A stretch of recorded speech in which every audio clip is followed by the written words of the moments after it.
कर्जमाफी करायची असेल तर आतापर्यंत महाराष्ट्र सरकारने आतापर्यंत तातडीने भारत सरकारला विनंती करायला हवी होती आणि ते काहीच हालचाल झाली नाही. म्हणून काल योगायोगाने वन नेशन वन इलेक्शनच्या कामासाठी दिलेला होतेच. म्हणून मी शिवराज सिंगजींना विनंती केली आणि शिवराज सिंगजींची पूर्णपणे मदत करायची तयारी आहे. पण इथून प्रस्ताव तर गेला पाहिजे. महाराष्ट्र सरकारने ग्राउंड रियालिटी तर सांगितली पाहिजे केंद्र सरकारला. आणि शिवराज सिंगजी म्हणाले की मीही येईन एवढी परिस्थिती गंभीर असेल. त्याच्यामुळे मला असं वाटतं महाराष्ट्र सरकारने आता काहीतरी हालचाल तातडीने केली पाहिजे आणि मदत पंचनामे होतील. तुम्हाला आठवत असेल की जून मध्ये पहिल्यांदा पंचनामे झाले होते, त्याचे पैसे आजही पोहोचलेले नाहीयेत.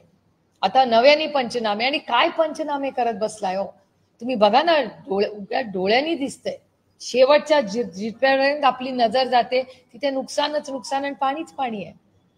त्यामुळे तातडीने यंत्रणा लावून लगेच त्यात पैसे गेले पाहिजेत आणि त्यांना अन्नधान्य हे तातडीने पुरवण्याची गरज आहे. आणि काय हरकत आहे केंद्र सरकारला मदत मागायला. मला कळत नाही का महाराष्ट्र सरकार काही हालचाल करत नाही. मार्च 23 मध्ये प्रति हेक्टरी जिरायसाठी प्रति हेक्टरी 8,500 आणि बागायतीसाठी 17,000 होतं. तेच जानेवारी 24 मध्ये 13,700 आणि 27,000 केलं गेलं. पण आता परत तेच 8,500 आणि 17,000 केलं गेलेलं आहे. मुख्यमंत्री एकनाथ शिंदे असताना हे वाढवण्यात आलेलं होतं. बरोबर आहे तुमचं. आता परत रिव्हर्स चालले गाडी. नाही 2 वर्षात इन्फ्लेशन बघा ना, महागाई वाढलीच आहे आणि हे रिव्हर्स कसं चालेल. एकदा सरकारने एक निर्णय घेतला आणि तुम्ही बघताय तुमच्या चॅनलवर मी मगाशी बघितलं की उद्धवजी जेव्हा गेले होते तेव्हा सगळ्या शेतकऱ्यांचीच मागणी आहे. मी अमित आणि धीरजही त्या फ्रेम मध्ये मी पाहिले. या सगळ्यांचं म्हणणं आहे 50,000 रुपये द्या. एक पुन्हा समजून घ्या, आपल्याला त्यांना आता जे कर्ज आहे किंवा जी परिस्थिती आहे त्याच्यातून बाहेर काढायचंय, हा पहिला भाग, आणि पुन्हा त्यांना उभं करायचंय. त्याच्यामुळे हे 2 भागात काम करावं लागणार आहे आणि त्याच्यासाठी महाराष्ट्र सरकारने हात रोखू नये. 80,000 कोटी रुपयाचा तुम्ही शक्तीपीठाचा रस्ता करू शकता. 80,000 कोटी रुपयाचा एक रस्ता करू शकता. आमच्या मायबाप शेतकऱ्याला तुम्ही एकरी 50,000 रुपये देऊ शकत नाही. हे दुर्दैव आहे.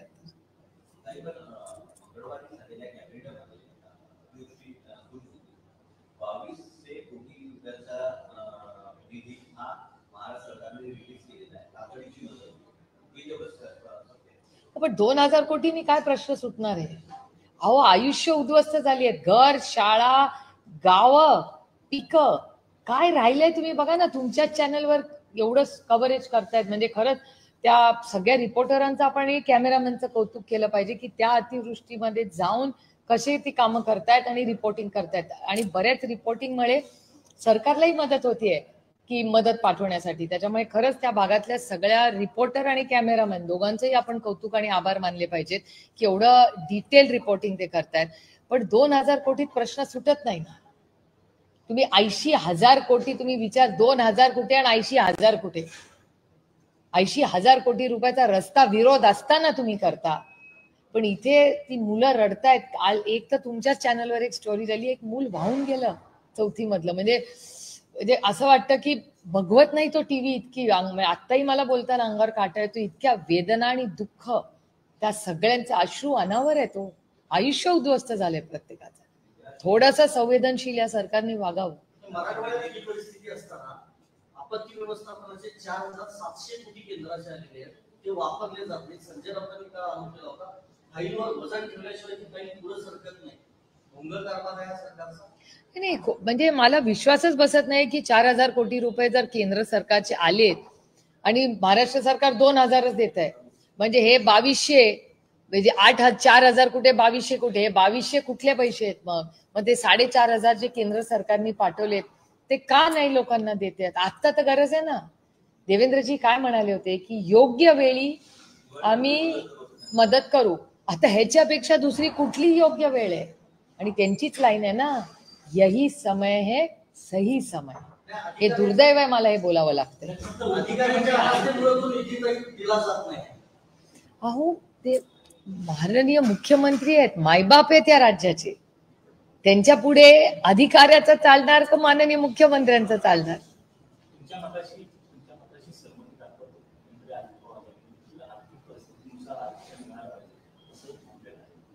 नाही, मी असं नाही म्हणलेली. मी माझ्या 2 मुलांबद्दल बोलले.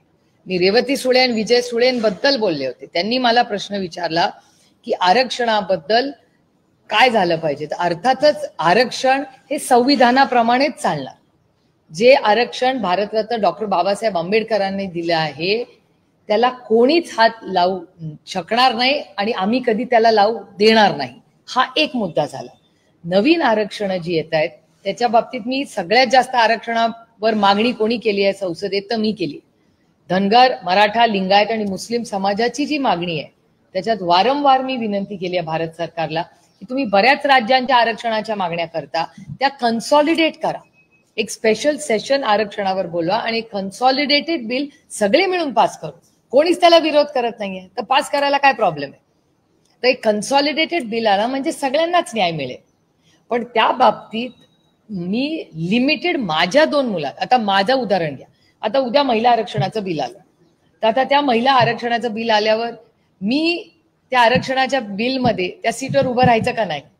मग मी महिला म्हणून उभं राहायचं का मी ओपन मधून उभं राहायचं हा एक मोठा प्रश्न माझ्यासाठीच आहे. कारण आरक्षण कुणासाठी आहे. महिला आरक्षणाचं बिल अशा महिलांसाठी आहे ज्यांना संधी मिळाली नाही, ज्यांना कदाचित त्या माझ्यापेक्षा जास्त टॅलेंटेड असतील पण त्यांना तेवढी संधी मिळाली नाही जेवढी मला मिळाली.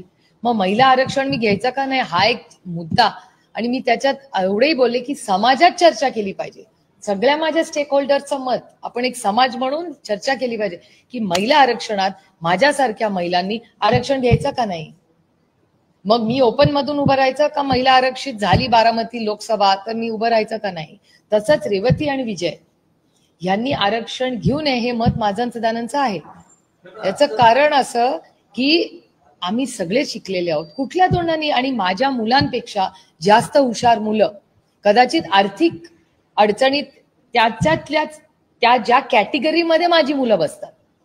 माझी मुलं ज्या कॅटेगरीमध्ये बसतील त्या कॅटेगरीमध्ये दुसरी कदाचित मुलं असतील जी माझ्या मुलांपेक्षा हुशार असतील पण त्यांना आर्थिक अडचण असेल तर त्या मुलांना प्राधान्य दिलं पाहिजे ज्या कॅटेगरीत माझी मुलं बसतात किंवा मी बसते असं मी बोललेलं आहेच ना ऑलरेडी. पण त्या लोक कशाच्या बाबतीत मी नाही त्यांचं स्टेटमेंट ऐकलेलं त्याच्यामुळे मी नाही त्याच्यावर बोलणार. नाही, माझं काय म्हणणं आहे की जे आरक्षण भारतरत्न डॉक्टर बाबासाहेब आंबेडकरांनी दिलं ते तसंच राहणार. कारण का हा देश कुणाच्याही मनमर्जीने चालत नाही तो संविधानानेच चालतो. हा एक मुद्दा. त्याच्यानंतर काही लोकांची काही अनेक वेगळी वेगळी मतं आहेत. तसंच मराठा, धनगर, लिंगायत आणि मुस्लिम समाजाची मागणी प्रचंड आहे. आजही मला आज सकाळी सक्षनाचाच मेसेज आला होता की जालन्याला आज मला वाटतं आंदोलन का काय मोर्चा आहे मला असं वाटतं धनगर समाजाच्या आरक्षणाचा. धनगर समाजाच्या आरक्षणाची मागणी त्या अनेक वेळा खरं तर सगळ्यात जास्त धनगर समाजाला आरक्षण मिळावं, मराठा समाजाला मिळावं, लिंगायत समाजाला त्यांचे अधिकार मिळावे आणि मुस्लिम समाजाला जे मिळावं याची सगळ्यात जास्ती डेटा ड्रिव्हन माहिती तुम्ही काढून बघा. तो संसदेत मी मांडलाय. मी फक्त प्रेस कॉन्फरन्समध्ये नाही मांडला. त्यांना आरक्षण मिळालंच पाहिजे ही भूमिका मी सातत्याने फ्लोअर ऑफ द हाऊसवर जिथे निर्णय प्रक्रिया होते त्या मंदिरात पार्लमेंटच्या त्या वास्तूमध्ये मी बोललेले.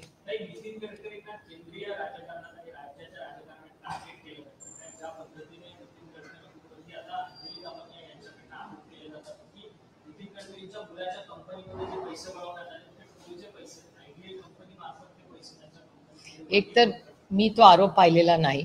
अंजली त्यांनी काय आरोप केला तो ट्विट मी पाहिलेला नाही. पण एक गोष्ट मी जरूर सांगेन की भारताच्या मंत्रिमंडळात अनेक मंत्री असे जे कधी पक्ष पाहत नाहीत. ते मदत करतात आलेल्या खासदाराला आणि त्याच्यामुळे भारतात विकास होतो. गडकरी साहेब असतील, अश्विनी वैष्णवजी असतील, अनेक असे एक्सटर्नल अफेअर्सचे मंत्री असतील, भूपेंद्र यादवजी असतील, अनेक मंत्री आहे. जेव्हा आम्ही आमच्या लोकसभा मतदारसंघातली कामं त्यांच्याकडे घेऊन जातो तेव्हा आम्ही विरोधक आहोत म्हणून ह्यांना निधी देऊ नका, डीपीटीसी अरे विरोधी आहे कट मारा, असं केंद्र सरकारमध्ये होत नाही. पण अनेक मंत्री असे आहेत केंद्र सरकारमध्ये जे विरोधात आम्ही असलो तरी आमची कामं करतात. कारण का एका सशक्त लोकशाहीमध्ये जेवढं महत्व हे सत्ताधाऱ्यांना आहे तेवढंच महत्व विरोधी पक्षालाही आहे.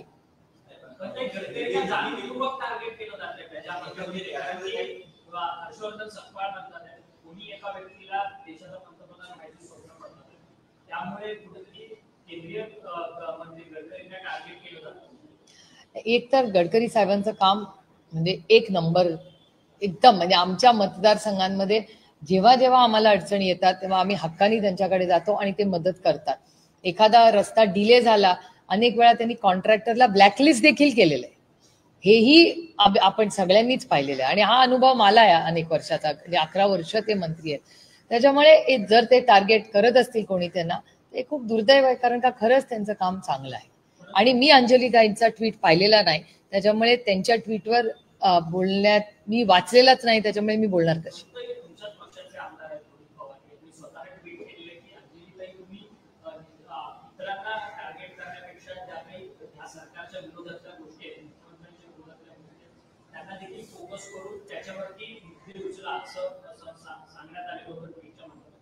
दुसरीकडे सुषमा अंधारेंनी ट्विट करून सांगितलं की नितीन गडकरींना टार्गेट करणार आहे जे आम्हाला सगळं माहिती आहे आणि त्याच पद्धतीने 2 दिवसानंतर नितीन गडकरींच्या विरोधात अंजली दमानिया यांनी समोर बोलायला लागले. अंजली दमानिया यांना कुणीतरी असाइनमेंट दिली हे मला नाही माहिती. अंजलीताई अनेक वर्ष एक ऍक्टिव्हिस्ट म्हणून काम करत आल्यात. मला असं वाटतं एका सशक्त लोकशाहीमध्ये प्रत्येकाला बोलायचा अधिकार आहे. प्रत्येकाचा एवढं डिटेल किंवा ह्याची लिंक त्याला त्याची लिंक केला मला असं वाटतं ह्याच्यात फारसं आपण पडू नये. मला वाटतं आता राज्यासमोर ओला दुष्काळ जाहीर होणं आणि सरसकट कर्ज माफी होऊन ह्या लोकांना शून्यातून परत त्यांचं आयुष्य उभं करणं ही आत्ताची आमच्या सगळ्यांचीच जबाबदारी आहे. आणि आम्ही जरी विरोधी पक्षात असलो तरी आजही सगळे आमचे नेते आज फील्डवर आहेत. म्हणजे बजरंग अप्पांच्या मतदारसंघात खूप नुकसान झालंय. राजेश टोपे आज आमदार नसले तरी गेले अनेक दिवस सातत्याने आहे. तुम्ही त्यांना बघताय फील्डवर. ओमराजे निंबाळकरांचं, संदीप क्षीरसागर, रोहित पवार, जयंत पाटील, तुम्ही नाव घ्या आणि तो माणूस फील्डवर आहे. आणि हे काही म्हणजे हे आमचं कर्तव्य आहे. कधीतरी नैतिकता सगळ्यांनी मिळून राजकारण बाजूला ठेवून आज राज्यासाठी एकत्र मिळून काम करण्याची गरज आहे.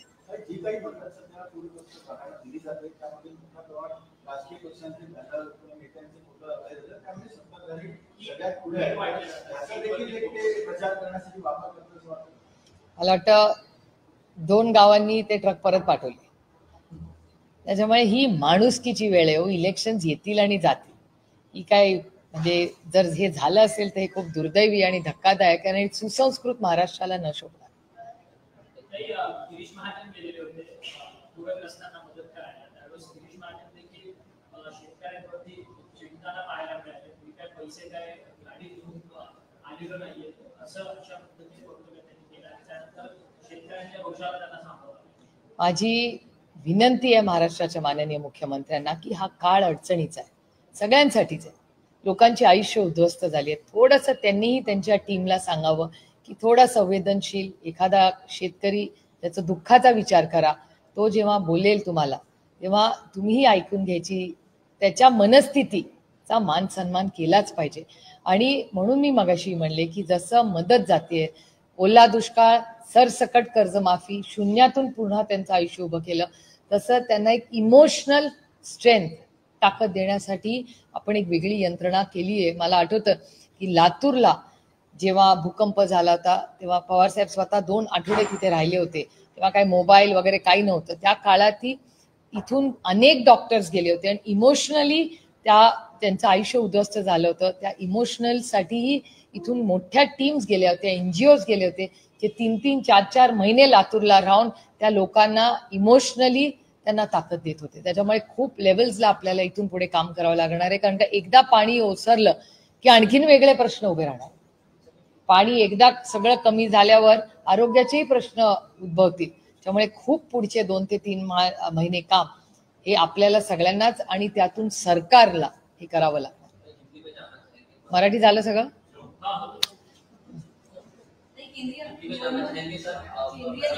एक मराठी. नियम बदलले आता इंडिया आघाडीने एक प्रश्न केला त्याच्यानंतर आता आधार कार्डचा पण नंबर जोडण्यात येईल. जे पोस्टल वोटिंग होईल म्हणजे मशीनवरती वोटिंग त्याच्यानंतर पण काउंटिंग केलं जाईल. कसं बघतं याकडे? माझं म्हणणं आहे जे कराल ते पारदर्शकपणे करा. आणि तंत्रज्ञान आहे ना आता, म्हणजे आता डबल नाव झालं तर ते ऑटोमॅटिकली डिलीट करणं काय अवघड नाही ना. एकाच माणसाचा एकच फोटो, एकच आधार कार्ड, एकच नाव जर असेल किंवा तेच आधार कार्ड असेल, तोच मोबाईल नंबर असेल किंवा जो काही डिटेल असेल तर ते डिलीट करणं काय फार अवघड नाही हो. आता एवढं तंत्रज्ञान आहे. काल तर मी दिल्लीला होते, चर्चा एक प्रस्ताव होता त्या वन नेशन वन इलेक्शन मध्ये की आता सेन्सेस जर करावं लागलं तर तंत्रज्ञान इतकं पुढे आलंय की सेन्सेस आधी करायला खूप वेळ लागायचा. त्यांचं म्हणणं आहे की जर तंत्रज्ञानाचा नीट वापर झाला तर 3 ते 4 महिन्यातच देशाचं सेन्सस होईल, असा एक विचार काल आमच्या एका विटनेसनी मांडला. त्याच्यामुळे तुम्ही विचार करा, जर सेन्सस करायचं ठरलं, आरक्षण, महिला आरक्षणाचं इम्प्लिमेंटेशन करायचं चाललं, त्यातून डिलिमिटेशन म्हणजे 2029ला जेव्हा लोकसभेचं इलेक्शन होईल त्याच्या आदल्या वर्षीच डिलिमिटेशन, महिला आरक्षणाचं बिलचं इम्प्लिमेंटेशन आणि सेन्सस हे पुढच्या 2 वर्षात भारत सरकारला करणं फार काही अवघड नाही जर या तिन्ही गोष्टी करायच्या असतील तर. पण ते 26ला काम सुरू करावं लागेल, 2026. गोष्ट खरी आहे, पैशाचं सोंग आणता येत नाही, गोष्ट अतिशय खरी आहे. आणि म्हणून तर गेले, तुम्हीच मला किती वर्ष बघताय, 1 वर्षाची माझ्या सगळ्या प्रेस कॉन्फरन्सेस आठवा, मी सातत्याने ही गोष्ट म्हणत आली की महाराष्ट्राची आर्थिक परिस्थिती ही प्रचंड गंभीर आहे. FRBM ऍक्ट, मी पण बोलून बोलून मला लोकांना असं वाटत असेल हिची प्रेस म्हणजे FRBM ऍक्ट आलाच. कारण काय खरं ना, फिजिकल मॅनेजमेंट नंबर्स ही जगलरी आहे. फिजिकल मॅनेजमेंट होतच नाहीये या राज्यात, हे दुर्दैव आहे. आणि महाराष्ट्र सरकारकडे नाहीये पैसे म्हणून तर सगळ्या जमिनी विकताय ना. तुम्ही तुमच्या घरातली चांदीची वस्तू किंवा तुमच्या महत्वाच्या गोष्टी, एक बघा आपली एक सेव्हिंग इकॉनॉमी आहे. जेव्हा थोडेसे जास्त पैसे आले ना की साधारण मराठी किंवा भारतीय घरांमध्ये अशा गोष्टींमध्ये इन्व्हेस्ट करतात की कधी गरज पडली तर ती वस्तू विकली तर आपल्याला 2 पैसे मिळतील. आज मी तुमच्याचकडून ऐकतेय किंवा वर्तमानपत्रात बातम्या येत आहेत की महाराष्ट्र सरकार त्यांच्या मोक्याच्या जमिनी विकते, अशा गोष्टी वर्तमानपत्रात येतात. का तुम्हाला जमीन विकावी लागते? का सगळ्या गोष्टी BOT वर कराव्या लागतात? का there is no physical management? Maharashtra सरकार जास्ती कमिट करते का नाही? या PhDच्या मुलांचे स्कॉलरशिपचे पैसे वेळेवर पोहोचत नाहीत. त्यांच्या तुम्ही ठरवलेला कॅबिनेटचा निर्णय आहे ना, असेंब्लीमध्ये पास झालेला निर्णय, GR आहे, मग पैसे का नाही जात आहेत मुलांना?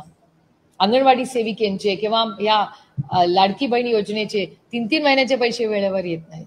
काय? कारण का आर्थिक परिस्थितीच वाईट आहे. आणि हे मी इलेक्शनच्या आधीपासून म्हणते, ज्यांची सत्ता आल्यावरच मी टीका करते असे नाही, यांची सत्ता आधी होती, जेव्हा शिंदे साहेब मुख्यमंत्री होते, मी तेव्हापासून हा इश्यू आहे सांगते की महाराष्ट्राची आर्थिक परिस्थिती प्रचंड अडचणीत आहे आणि ह्यांना फक्त बिग तिकीट मोठे प्रोजेक्ट करायचे असतात. काय गरज आहे घाईघाईनी आता तो 80,000 कोटी रुपयाचा रस्ता करायची? डिले करा ना 6 महिने, वर्ष. काय अडलंय त्या रस्त्यापासून? आहे ना रस्ता तिथे, असं नाहीये की तिथे जायलाच रस्ता नाहीये. पहिली हे शेतकरी जे आज अडचणीत आहेत त्यांना न्याय द्यायची गरज आहे. ते सगळे पैसे वळवा इकडे, सरसकट कर्जमाफी, ओला दुष्काळ आणि आयुष्य शून्यातून त्यांना उभं करायला. अहो तुम्ही विचार करा, शेती आहे. मग तुमच्या चॅनलवरच एक माणूस म्हणत होता माझ्या मुलीचं लग्न ठरलंय, मी कसं करणार, मुलाची फी कशी भरणार? लहान लहान मुलं त्यांची पुस्तकं सुकवत होती बांधावर, त्यांना नवीन पुस्तकं द्यावी लागतील. खूप मोठं काम. पण हे सरकारने ते थोडंसं हे बिग तिकीट प्रोजेक्ट थोडेसे डिले करून महाराष्ट्राला आता कशाची गरज आहे, त्या काळ्या मातीशी इमान राखणाऱ्या, तुमच्या आणि माझं अन्नधान्य सोडवणाऱ्या त्या शेतकऱ्याबरोबर उभं राहण्याची गरज आहे.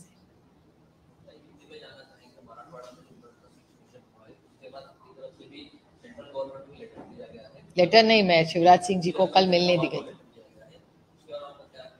नहीं, मेरी विनती है कि शिवराज सिंह चौहान जी की मैं तहे दिल से आभारी होकर कि उन्होंने मुझे वक्त दिया. और जब मैंने उनसे चर्चा की तो मेरी विनती महाराष्ट्र सरकार से, क्योंकि केंद्र सरकार मदद करेगी जब महाराष्ट्र सरकार मांगेगी, तो ये मांगने का प्रस्ताव कब भेजेगी महाराष्ट्र सरकार? वो भेजना अब तक तो बात होनी चाहिए थी उनकी केंद्र सरकार से, क्योंकि वो भी एक प्रोसेस है.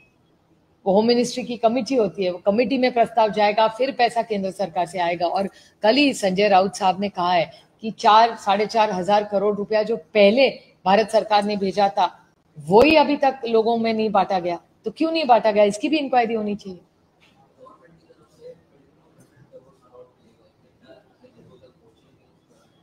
अरे 2200 से क्या होने वाला है? आप देखिए, आपके भी सारे चैनल्स के लोग वहीं पे फील्ड पे है ना. 22 करोड़ से क्या होने वाला है? और 2 चीजें आप समझ लीजिए 2-3 लोग लेवल्स में काम करना पड़ेगा।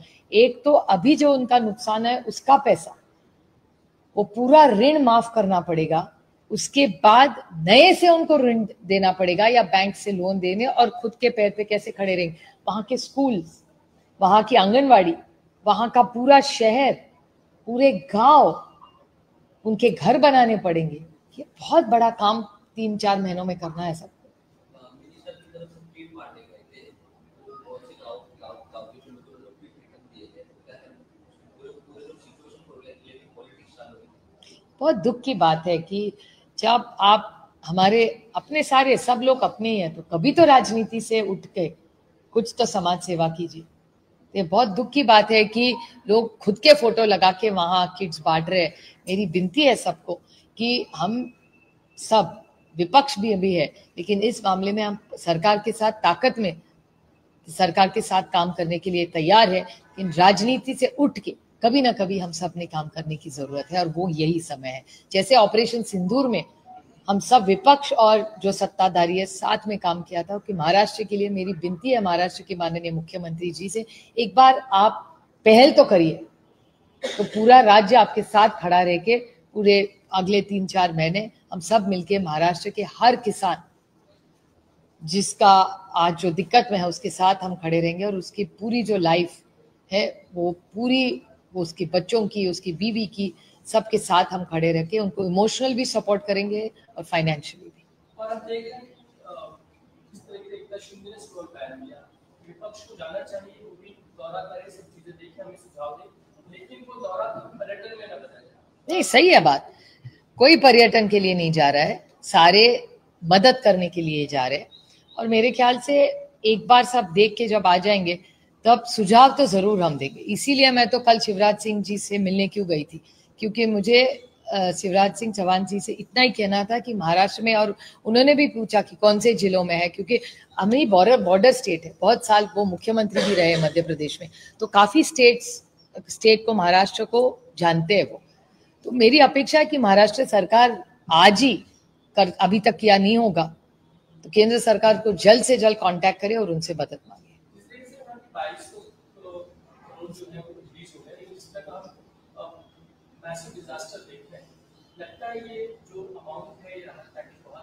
बहुत कुछ है ही नहीं, 2000 करोड़ में क्या होगा, कुछ नहीं होगा, बहुत ज्यादा पैसा लगेगा। आप सोचिए कि 80,000 करोड़ रुपया का रास्ता बनाने के लिए सरकार के पास पैसा है, लेकिन ऋण माफ करने के लिए आज तक क्या शुरुआत की तो 2000 करोड़ से। क्या होने वाला है आप देखिए, इतना बड़ा नुकसान हुआ है, बहुत सारा पैसा लगेगा, 10-20 हजार करोड़ लग जाएंगे जब तक ये पूरा काम खत्म नहीं होता। केंद्र सरकार ने भी अब तक शायद पूछा होगा, केंद्र सरकार ने इस पर बहुत बार हमने देखा है गुजरात में अगर कोई डिजास्टर इस तरह से हुआ है प्रधानमंत्री को केंद्रीय नेताओं के दौरे मांग होता है। तो मैं बड़ी विनम्रता से माननीय मुख्यमंत्री जी से पूछना चाहती हूँ कि क्या उन्होंने सेंट्रल गवर्नमेंट को कांटेक्ट किया है, क्या उन्होंने ब्रीफ किया है, क्योंकि अमित शाह जी होम मिनिस्टर है तो ये पूरा डिपार्टमेंट होम मिनिस्टर, और अगर यहाँ पैसा केंद्र सरकार से आएगा तो वो कमेटी होती है, कमेटी में कृषि मंत्री भी होते हैं, तो कृषि मंत्री और होम मिनिस्टर 3-4 लोगों की भी हाई पावर्ड कमेटी रहती है, वो रिव्यू करके फिर वो पैसा भेजती है। तो क्या महाराष्ट्र सरकार ने प्रस्ताव भेजा है? कल तक तो नहीं भेजा था, क्योंकि कल मैं दिल्ली में थी तब मैंने पूछा, तो अभी तक तो कल शाम तक तो महाराष्ट्र सरकार से कोई प्रस्ताव दिल्ली नहीं गया।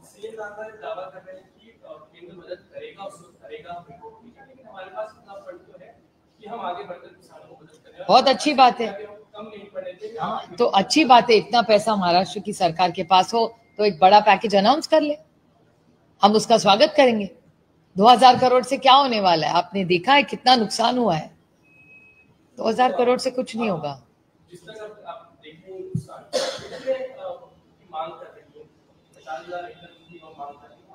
देखो 50,000 रुपया एकड़ ये किसान ही मांग रहा है, तो उस हिसाब से बैठ के सरकार तय करे। उद्धव जी का स्टेटमेंट आया कि 10,000 करोड़ का पैकेज लगेगा, 80,000 करोड़ का आप रास्ता बना सकते हैं, तो 10,000 तो किसानों को दे ही सकते हैं। देखिए उसमें मुख्यमंत्री का बयान आ जाता है कि पैसों का आप बनावट भी नहीं दिखा सकते, पैसे नहीं सरकार, तो ये इश्यू सीएम और डीसीएम के बीच में है, तो क्लैरिफिकेशन उनको ही देना पड़ेगा, क्योंकि माननीय मुख्यमंत्री जी कह रहे कि बहुत सारा पैसा है, लेकिन उनके डीसीएम कुछ और कह रहे, साहब कह रहे। तो मेरे ख्याल से सरकार को ही पूछना पड़ेगा कि सीएम और डीसीएम दो अलग सिग्नल दे रहे कि इसका अर्थ क्या है, कि रियल सिचुएशन क्या है महाराष्ट्र की।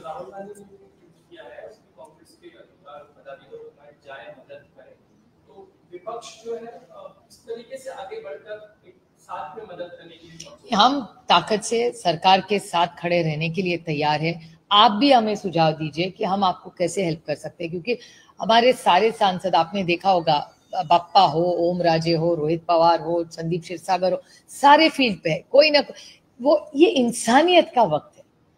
ये कौन सांसद है, कौन एमएलए है, ये उसका वक्त नहीं है। ये इंसानियत का वक्त है। सब हमारे ही फैमिली के लोग हैं ना, कौन बाहर का है, सब घर के ही लोग हैं। घर के लोगों को जब मदद रहती है तो उठो और काम पे लग जाओ। जो भी आप कर सको आपने करना चाहिए, हर एक ने। मैं तो कई चैनलों पे सुबह देखा, कई चैनल के लोगों ने एक एक दिन का उनकी सैलरी दी है। कितनी बड़ी बात है। मंत्रियों ने 1 महीने की दी है, तो इसका स्वागत करते हैं। हर जो भी आज महाराष्ट्र हो या बाहर हो, जो मदद करना चाहता है उसे बड़े, आप ब्लैंकेट दीजिए, बच्चों को किताबें दीजिए, बच्चों की स्कूल की फी दे, कुछ भी दे सकते हैं आप। तो मेरे ख्याल से अगर महाराष्ट्र के माननीय मुख्यमंत्री जी अपील करे और एक स्ट्रक्चर्ड फॉर्म में कलेक्शन पॉइंट्स करे, डिस्ट्रीब्यूशन पॉइंट्स करे, तो यह हो सकता है।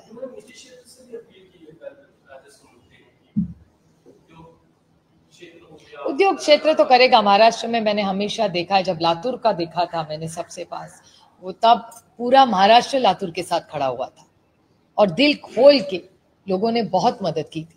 तो शायद माननीय मुख्यमंत्री जी अगर सबको शायद उन्होंने टीवी पे आके एक अपील करनी चाहिए राज्य को, जो जो जितना जितना कर सके करे। मैं तो बोल के थक गई कि जब महाराष्ट्र में कोई भी ऐसी अड़चन आए, तो अगर महाराष्ट्र के माननीय मुख्यमंत्री जी ने ऑल पार्टी मीटिंग की, तो सब साथ मिलके, कभी तो पॉलिटिकल डिफरेंसेस अगर हम अलग रख के राज्य की सेवा में, राज्य के हित के लिए साथ काम करने के लिए मैं तो हमेशा तैयार रहती हूँ। माननीय मुख्यमंत्री पहल तो करें।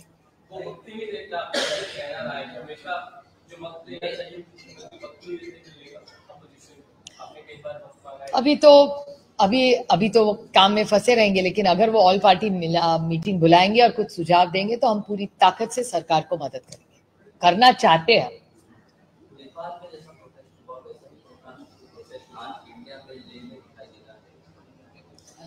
कल की 2 घटनाएं हैं।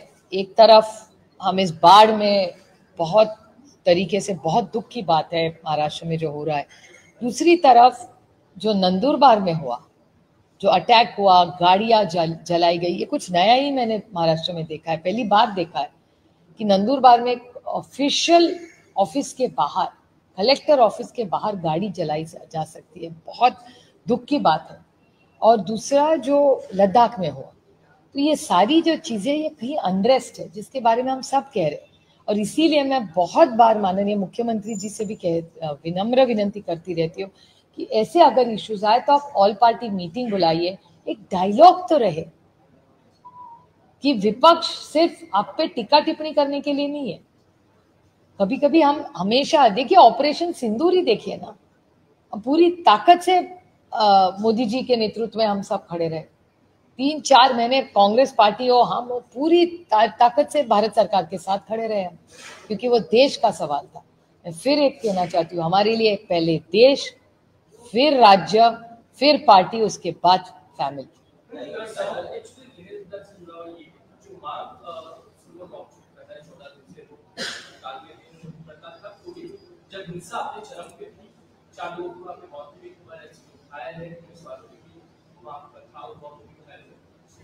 लद्दाख को खासकर वहां पर पूरे राज्य की वो मांग करता है। अब बीजेपी ये कह रही, सरकार को उसी मांग है।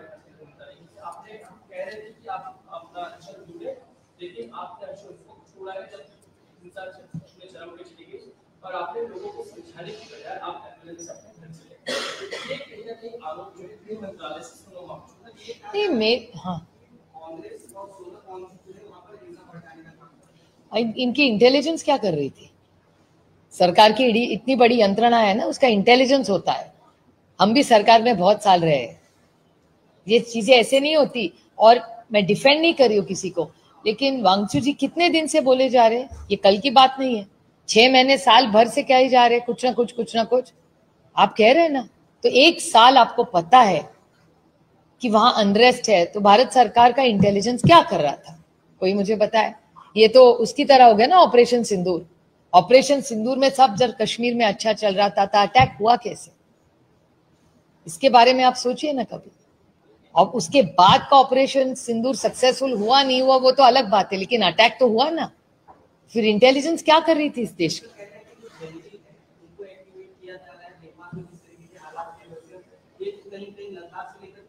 ठीक है, आप लद्दाख का कह रहे हैं, नंदुरबार में क्या हुआ आप बताइए मुझे। नंदुरबार में इतनी हिंसा हुई कैसे, शॉकिंग इट इज। क्या कर रही थी महाराष्ट्र की सरकार।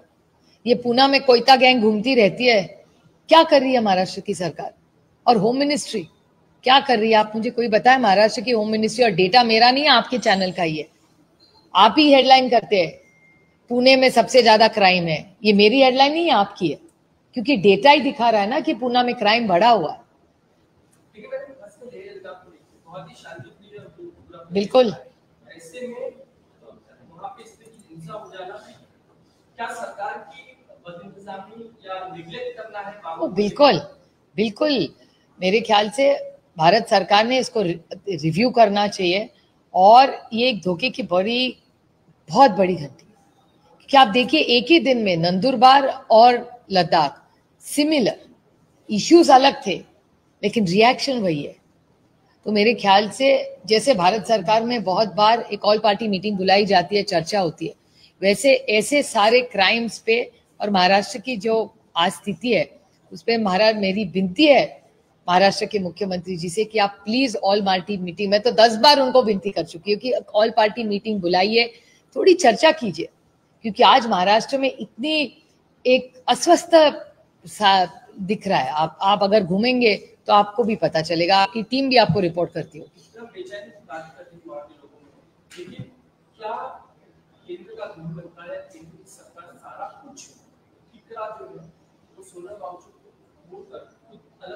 नहीं, मेरे ख्याल से कि उनकी जो मांग है, फिर आपका इंटेलिजेंस क्या कर रहा था, it's an intelligence failure no.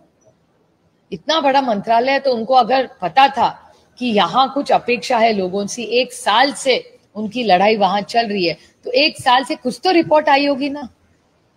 इतना बड़ा इंटेलिजेंस फेलियर हुआ कैसे।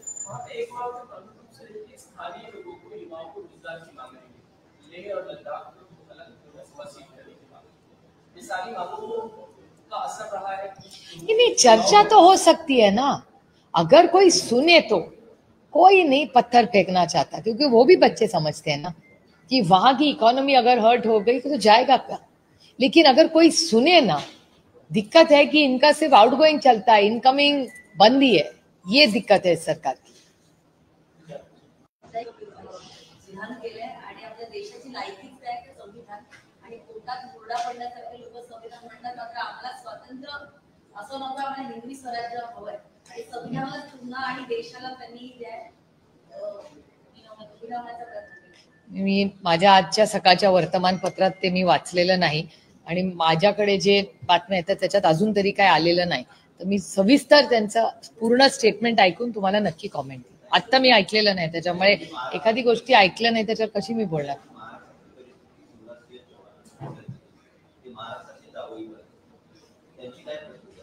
नाही, एकतर शिवराज सिंग जी एक अतिशय संवेदनशील, जरी आम्ही विरोधात असलो तरी एक गोष्ट मी मान्य कबूल करते, कारण का अनेक वर्ष आता मलाच त्यांच्यावर 1.5 वर्ष काम करायची संधी केंद्र सरकारमध्ये मिळालेली आहे, की अनेक वेळा सरकारच्या धोरणांमुळे शेतकऱ्यांना पैसे मिळत नाहीत, किंवा सरकार म्हणतं की आम्ही मदत करतोय पण खरंच होत नाही। राज्यांमध्ये काय परिस्थिती आहे आपण सगळेच पाहतो।